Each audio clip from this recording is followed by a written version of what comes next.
Vamos entonces a la segunda parte de esta clase, o de esta charla.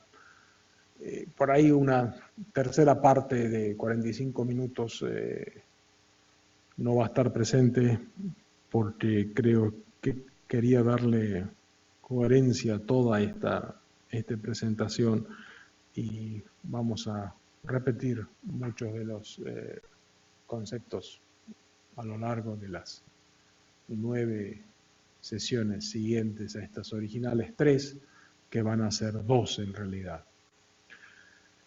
La tercera parte que les decía de la personalidad del investigador clínico, de la personalidad del clínico, es la de poeta. ¿Y qué quiero decir con la de este poeta? La de poeta quiero decir, poeta viene de poiesis, que es crear. De ahí tenemos hematopoiesis, creación de las células de la sangre. El poeta es alguien que crea algo, que donde no había algo antes, él ha puesto antes. Un papel en blanco, ahora hay una serie de imágenes y sentimientos silvanados con conocimiento del idioma. Y no importa si la poesía resultante sea excelsa, buena, mediocre o francamente deplorable. No estaba antes y está ahí. No importa si el libro se lo publicó Visor o El Acantilado de España, o ha sido mimeografiado en la parroquia ahí a la vuelta, y cuando el cura estaba distraído, y engrapado con uno de esos engrapadoras de la oficina.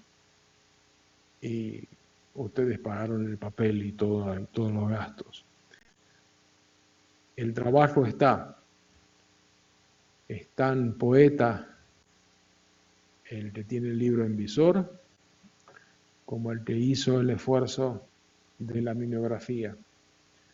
En el momento que el poeta que mimeografía pone algo, él sabe que va a ser leído, aunque sea por 3 personas, y ha puesto lo mejor de sí para que salga un producto digno de los ojos que lo lean. A veces, como dije antes, puede ser que no, que puso el mejor esfuerzo, pero no anduvo.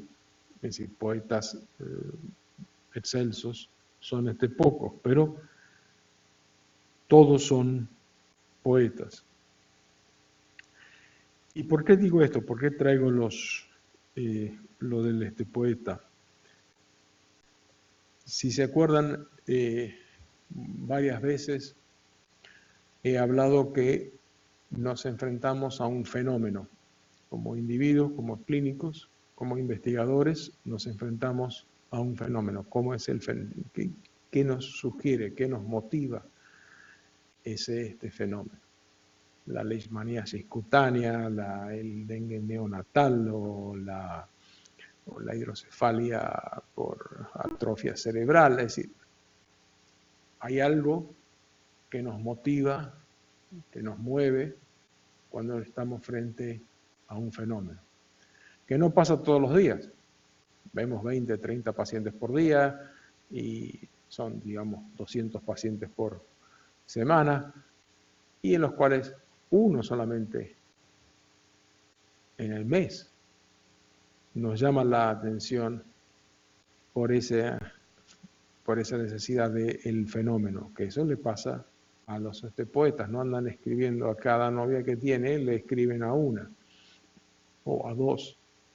No andan escribiendo por cada amanecer que han visto en la costa pacífica, sino a un amanecer o a 2 amaneceres, o condensan todos los amaneceres en ese amanecer. Pero el fenómeno que le pasa al poeta, y acá voy a leer una frase de Olga Orozco, una poetisa argentina, quien en 1980, en el acto donde recibió el Gran Premio del Fondo Nacional de las Artes, describió lo que significaba ser poeta, y que léanlo ustedes o escúchenlo ustedes con la descripción de lo que significa ser investigador clínico. Ella dijo que ser poeta, y nosotros acá decimos que ser investigador clínico, es sentirse incompleto, limitado y prisionero en este yo y en esta realidad tangible, frente a un universo desconocido que nos excede. Estamos viendo a un paciente, vuelvo con la leishmaniasis cutánea, perdón, colegas que escribieron ese artículo, a raíz del New England, se me quedó grabado y lo empecé a buscar. Ante un caso de leishmaniasis cutánea o ante un caso de lo que sea, y tiene que haber sido el caso que ustedes me enviaron, todos los 13 casos que me mandaron, porque de otra forma hubieran elegido otros, ustedes tienen el sentirse incompletos, algo falta, todavía no dado, se sienten limitados, se sienten prisioneros en esa realidad tangible frente a un universo desconocido que nos excede. Y ese universo desconocido que nos excede puede ser cualquier cosa.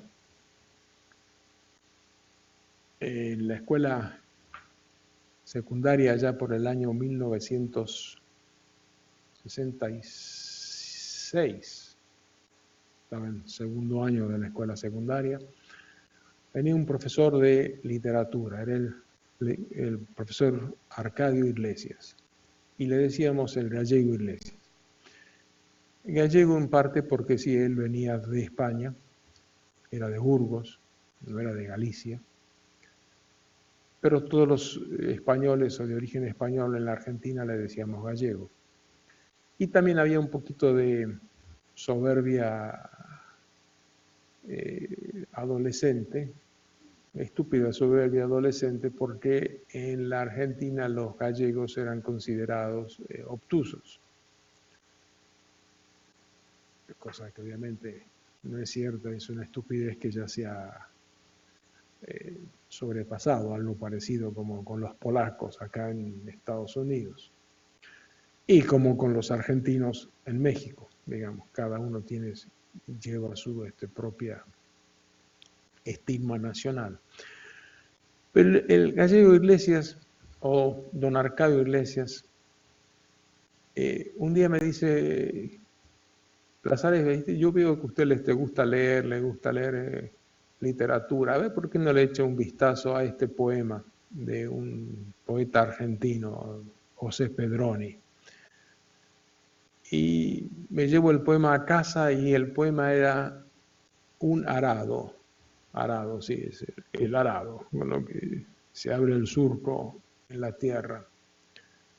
Obviamente me defraudó y no pude decir nada. Ese era el momento en el cual uno estaba queriendo leer la Ilíada, ¿no?, el sitio de Troya. Eran momentos en los que el poeta popular Armando Tejada Gómez preguntaba o declaraba: en este momento, en esta precisa hora, hay un niño en la calle, y en donde el cancionero popular cantaba cosas como cuando tenga la tierra. Entonces este individuo, hablando de un arado, ¿qué te pasó, gallego? ¿Qué? No, esto no es grandioso, no es magnífico, no es inmenso. Y lo tengo que haber defraudado con mi silencio, con un comentario tonto.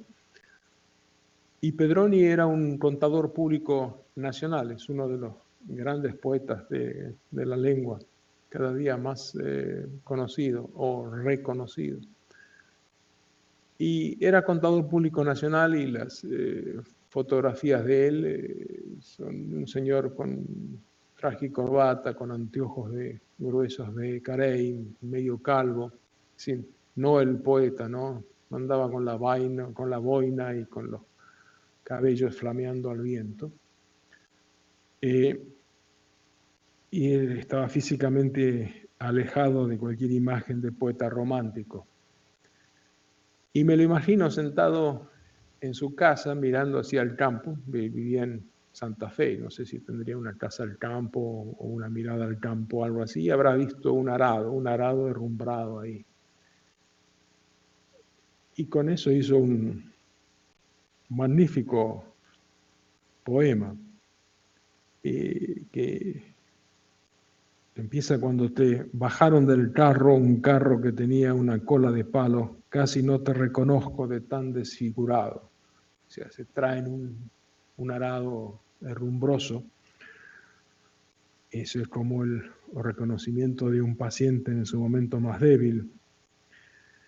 Y luego imita, obviamente sin su intención, es la manera que yo lo leo esto, el trabajo de cirugía de los obreros, de los herreros que lo remachan, que lo hacen, que lo dan. Y luego vino uno más, al final te está listo, vino con unos tarros y te pintó como pintan los niños de verde y colorado, porque tenía un gorro de papel que parecía un barco. Este último te hablaba dulcemente mientras te iba pintando, la rodilla en el suelo, qué bien hablado. Que hay algunos obreros que trabajan hablando y otros que no hablan nunca, siempre callados, y otros que cantan y cantan a su voz, olvidados. Una poesía extraordinaria de una observación banal, un arado en el campo, en la época en que el mundo escribía sobre masas ardientes, multitudes, ideales gloriosos. En este poema hay multitudes, hay ideales gloriosos, hay sensibilidad social, hay profundidad filosófica, todo de un arado derrumbrado ahí en el campo. Y hay un poeta norteamericano, el más importante, uno de los más importantes de los cánones de la poesía norteamericana es William Carlos Williams. Carlos en el medio porque la mamá de él era puertorriqueña. O sea, William Carlos Williams era médico y fue médico toda su vida. Es decir, murió yendo a ver a un paciente, tenía 70 y pico de años, se le atascó el carro en la nieve, se bajó, empezó a empujar, el frío, el esfuerzo cardíaco y además que la edad, falleció. Pero quiere decir, fue médico toda su vida. Y uno de sus poemas más famosos es La carretilla roja. Y el poema es brevísimo, dice: tanto depende de una carretilla roja, cubierta con agua de lluvia al lado de las gallinas blancas. Nada más. Más o sencilla que un arado, pero esa observación insignificante surgió lo que Olga Orozco menciona: sentirse incompleto, limitado y prisionero en ese yo y en esa realidad tangible frente a un universo desconocido que nos excede. Y en ese sentido, ustedes, los investigadores clínicos, en el momento que se sienten así, como dice Olga Orozco, se están volviendo poetas. Poetas porque el universo que los excede los obliga, nos obliga, me obliga, te obliga a buscar una explicación, a ir más allá, a no sentirnos incompletos, a completarnos. Vamos a completarnos tratando de entender este universo que es inentendible. Peter Piot, he hablado de él antes, si se acuerdan es el médico que cuando era interno en Amberes, en 1980, 83, 84, por esa época, llegaban los congoleses pudientes a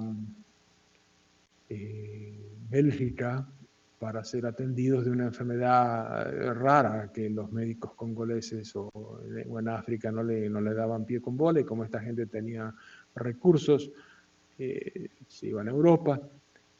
Y lo que Peter Piot ve, que eran mujeres quienes estaban padeciendo esta enfermedad, con el Kaposi-sarcoma, con el Pneumocystis carini, con la inmunodeficiencias, todavía que no tenía nombre, y era la enfermedad de las 4 H's. Había que ser haitiano, o hemofílico, o homosexual, o usar heroína, las 4 H's, para padecer. Y él estaba viendo gente que no eran haitianos, que eran congoleses, que no eran homosexuales, masculinos, que no usaban heroína y que no habían tenido transfusión de sangre por hemofilia, y sin embargo tenían esta enfermedad, o padecían estos síntomas que no se sabía qué nombre tenía. Y él lo reportó, y como lo dije en otras ocasiones, el artículo se lo rechazó este mismo New England Journal of Medicine que traemos a colación hoy. Es la revista más importante de la medicina clínica mundial. Entonces Peter Piot es un poeta maravillado por un arado o por una carretilla.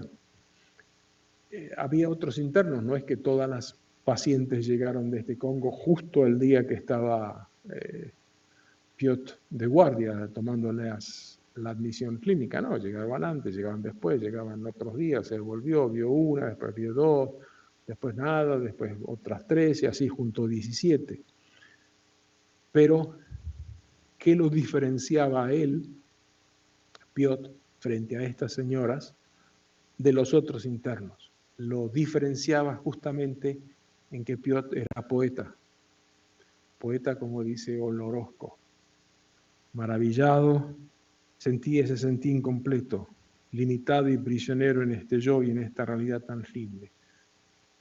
Entonces, frente a ese universo que lo excedía, dice, bueno, vamos a publicarlo y vamos a empezar a ver qué pasa. ¿Es cierto que la enfermedad de las 4 H sucede solamente en varones? ¿Sí o no?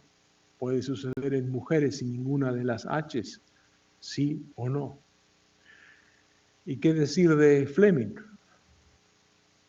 Alexander Fleming. Alexander Fleming llega un día a su oficina después de 4 días de vacaciones, creo que era por las Pascuas, y encuentra que unos cultivos de estafilococo estaban restringidos y estaban disminuidos por la presencia de del otro hongo.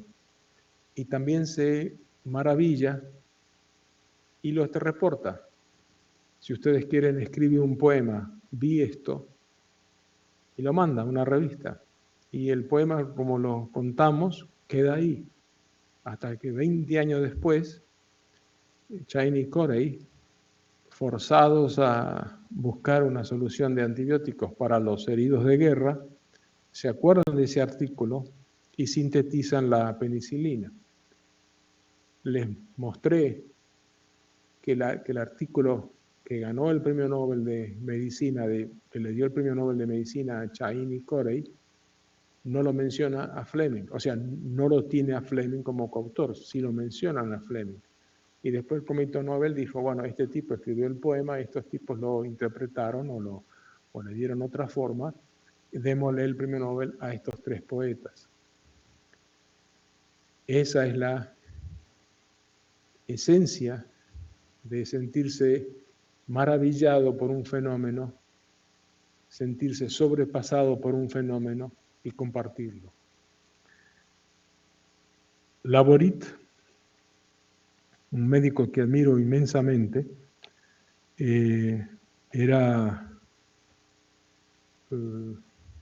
cirujano, aunque ahora tiene fama en la anestesiología.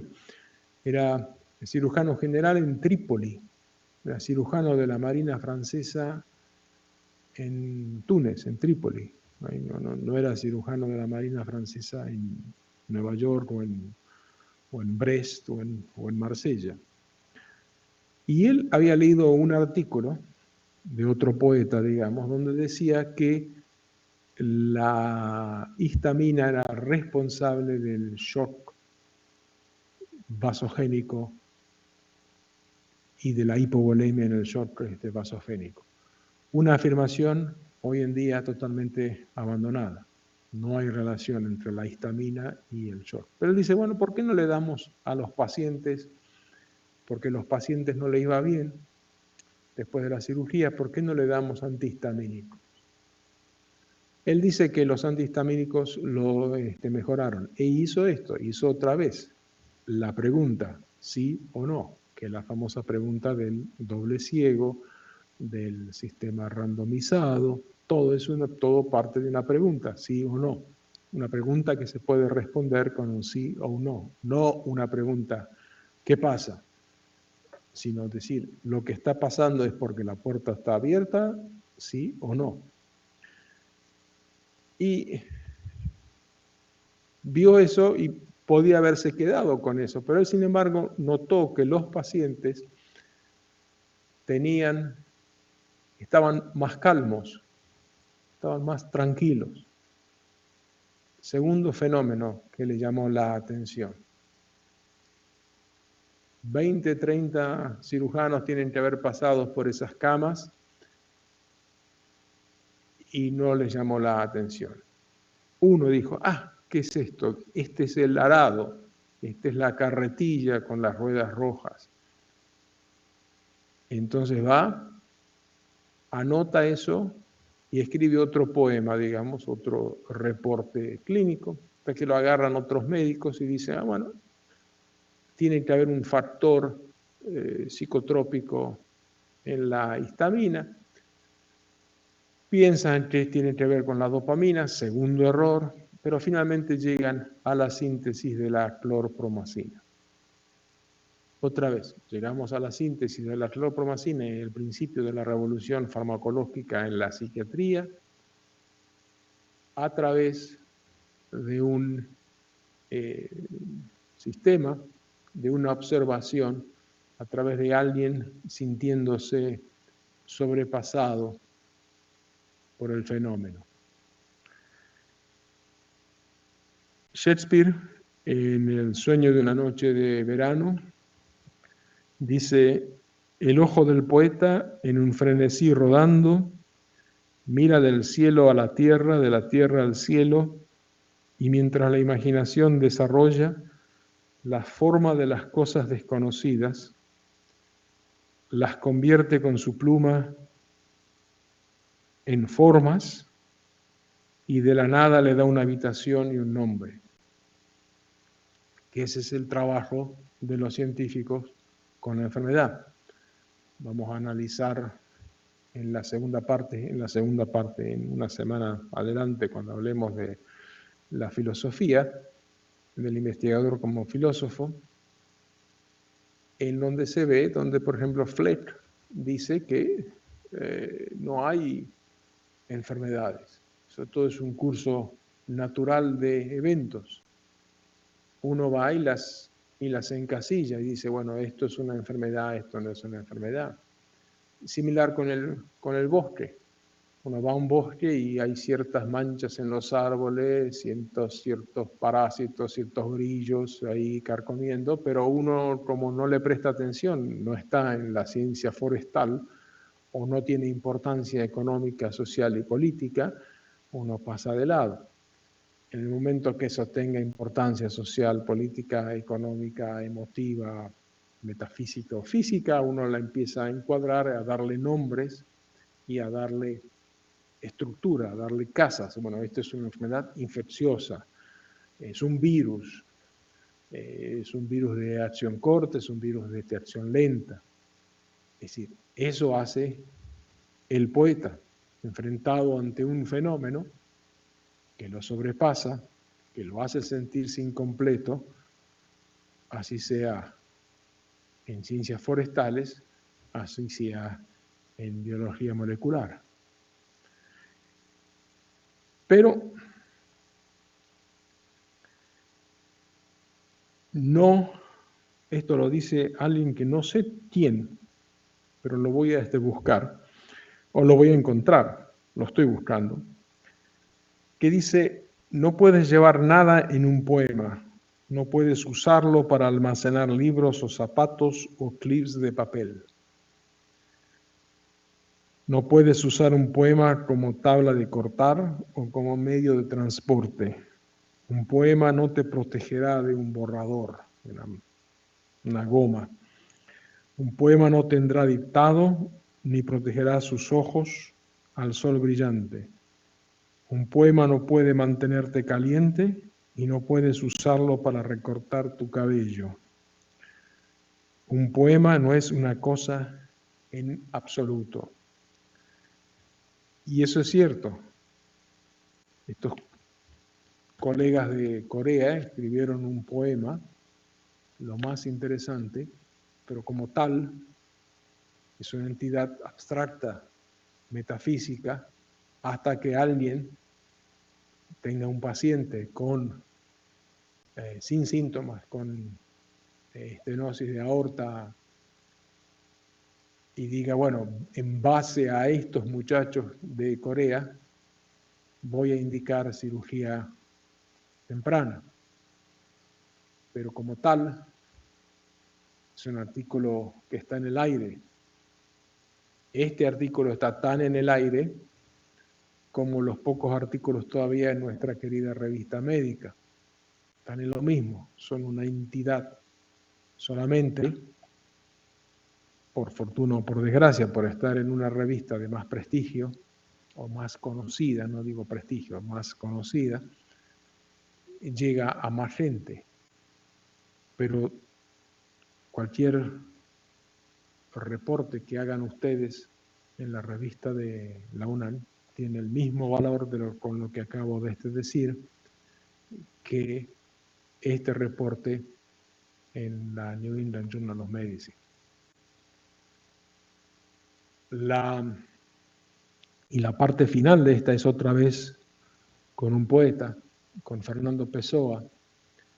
Y Fernando Pessoa dice, y lo he repetido antes, no soy del tamaño de mi estatura, sino soy del tamaño de lo que veo. Por eso mi aldea es tan grande como cualquier otra. Lo que ven ustedes en el Berta Calderón, lo que ven ustedes en La Mascota, en el Lenín Fonseca, en el Alemán, son los nombres que me acuerdo ahora. Tiene tanto valor como lo que ve los colegas en Corea del Sur o en Leipzig o en Baltimore o en Los Ángeles. La diferencia está, el paciente pasa delante de los ojos del médico en Los Ángeles, pasa delante de los ojos del médico en Leipzig, pasa delante de los ojos de uno de ustedes en el Lenín Fonseca, y uno de ustedes, ahora acá o en Leipzig, donde sea, es el poeta que se siente incompleto, que sabe que hay un universo que no comprende, no lo van a comprender, no se va a entender nunca el fenómeno preciso de la enfermedad. Lo vamos a analizar en la filosofía después. No hay final, es inabarcable. Si creen que entienden la tuberculosis porque hemos encontrado, porque le damos algunos antibióticos, tenemos este bacilo, no, es un engaño. Estamos controlando la tuberculosis. Hay bacterias resistentes, en fin, no voy a entrar en eso. Si creen que entendemos el cáncer, no lo entendemos. Si creen que entendemos la gripe, no la entendemos tampoco. Entonces, la historia, el sorprenderse, el saber que hay un universo que está delante de uno y que uno lo quiere agarrar porque uno siente la necesidad de agarrarlo. Si no se sienten incompletos por no poder, aunque sea atisbar una explicación a un problema, entonces no van a ser investigadores clínicos, van a ser brillantes clínicos como lo son ahora, pero no van a ser investigadores. Para el que se siente incompleto, es un rebelde, es un poeta, es un investigador y a su vez es un individuo que es un rebelde, que sacude o quiere oponerse a lo que la gente está tratando de imponerle. Muchísimas gracias. Esto ha sido más o menos 1 hora, 10 minutos. 70 minutos de los originales 90 y pico o más. Va a ser esto más extenso, pero como dije en las próximas clases, inclusive quizás robe un poco más de tiempo, pero el sentido de esta conversación era una unidad, una totalidad. Y la totalidad es, en ustedes está ser poetas, o sea, creadores, en ustedes está ser rebeldes, en ustedes está ser filósofos, y todo eso junto los hace investigadores. Muchísimas gracias por su atención. Hasta la próxima. Y maestro Pedrosa, disculpe que he dado una clase tan corta. Hasta pronto. Dale.